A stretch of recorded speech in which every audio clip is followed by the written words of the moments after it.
In this lesson, we'll learn how to use the patch tool to remove any unwanted elements from an image. So here we have this image of the city skyline that we worked with in lesson 2, where we were using the spot healing brush to remove some of those spots that we had up here in the sky, which was probably from some dirt or water being on the camera lens. And of course we did that on a separate layer. Regardless of whatever it is you're wanting to heal or remove from an image, I encourage you to work non-destructively and stay in that habit. Now, much like the same situation we had with the power line image in the previous lesson, I see a couple of distracting elements that I'd like to remove. I'd like to remove these people down by the water edge down there, and also what appears to be the top part of a trash can right there. So we can use the patch tool to seamlessly remove these unwanted elements. So I'm going to click and hold down over my healing brush tool in the tool panel, and on that flyout menu I'm going to choose the patch tool right there in the center. So the way the patch tool works is that you define a selection and then you're going to patch whatever is in that selection, okay?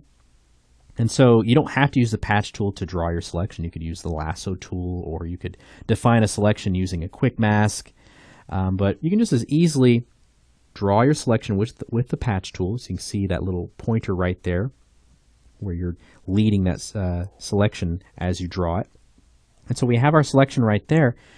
And before we start to use this patch, if I were to try to just click in that selection, we're going to get this notification saying, hey, you can't use the patch tool because this selection is empty. And that is true because right now I'm working on that other layer that I was using the spot healing brush on in lesson 2. And so you can see, turning off the background layer visibility, that there is indeed nothing there. The only thing on that layer was where we basically healed over those spots. Okay? And so in this case, we're going to have to work on the background layer, and that's also in part because of the option that we have right here, which is set to normal. So if it's set to normal, you're going to run into a problem like that if you're trying to work on a new layer. But we will show how you can change that option here in a moment and work and sample across different layers. Okay? So the way that this works is you would take the selection here and you would drag it to a new source to basically source from and patch over the unwanted element. So if you look up here, see where it says source as being selected. So that's how that's working. Okay. And you can see actually does a pretty nice job overall. A little bit of inconsistency right here at the grass edge, but that's to be expected given the differences in the width of this little concrete area all the way across. Okay. But overall, it does a pretty nice job. I'm going to take a few steps back here, again, making sure I'm on the background layer. I'm going to go ahead and let's go ahead and draw another selection here. And this time we're going to switch to destination. Now before I do that, again, we still have source enabled, and see how we have that little arrow pointing towards the screen right?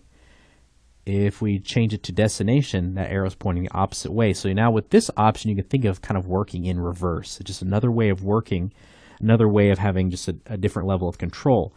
So with destination chosen, you can see what would happen here if I were to drag that selection this time. It's not going to be what I want.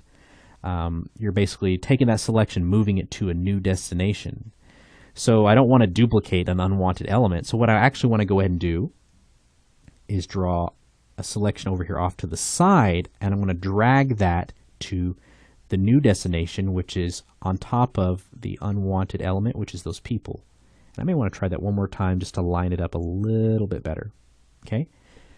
And as you can see, it does a pretty good job. Again, a little bit of inconsistency right there, but that could easily be cleaned up using another healing tool, say like the clone stamp, which we're going to be talking about later on in another lesson.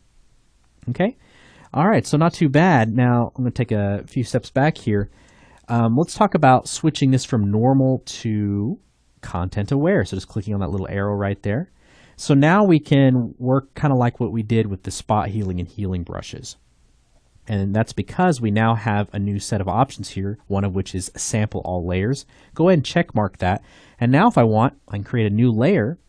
And with content aware, you're basically, again, you'll draw a selection. It's basically working the same way as if you had source selected for when it was set to normal, okay, just a moment ago as we demonstrated that. So same way, you can drag this over, and you don't have to go completely horizontal, but in this case, I would drag it completely over, and I love having that little preview right there, and just release, and you can see how it patches it in. All right, so pretty cool stuff, and again, that's on its own layer. Now, I want to take a step back here, okay, and I want to talk to you about some other options that we have here. See where it says adaptation? Click on that little gear next to it. We have structure and color, and this helps make a difference in the quality of the patching that occurs. So structure, you can enter in a value between 1 and 5, okay? So this basically specifies how closely the patch will reflect the existing image patterns. So you see kind of the pattern that you kind of have here in the water and even on the grass. The quality of that is going to be dictated by the value that you enter there. So we could try 5. If you enter 5, it's going to adhere much more strongly to those existing patterns. So we could try that again. And you can see like it's right there in the water. It looks pretty close. We tried that again with, say, 1. It's going to be a lot more loose. And it just might not give you the exact result that you want. So really, honestly, they both look pretty decent in this particular situation, but you might run into a situation where it's not giving you the best patch, so play around with those values, okay? So often a middle of the ground value would be 3, which I think would be pretty good, okay? And I'll try that one more time, trying to line that up just a little bit better. Now, let's go ahead and finish out this lesson by removing this unsightly trash can over here.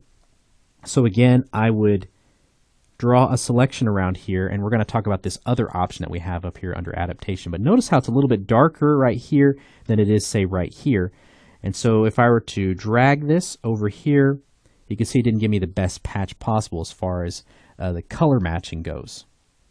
So if you come up here, you can enter in a value between 0 and 10. 0 means it's disabled. 10 would mean you're getting the maximum color blending possible.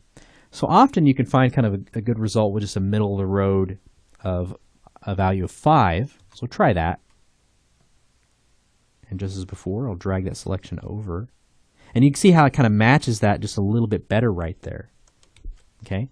So that kind of gives us a little bit better result. So again, play around with these values that we have right here for structure and color, and that will really kind of dictate the quality of the patch that you're creating there when you have it set to content aware.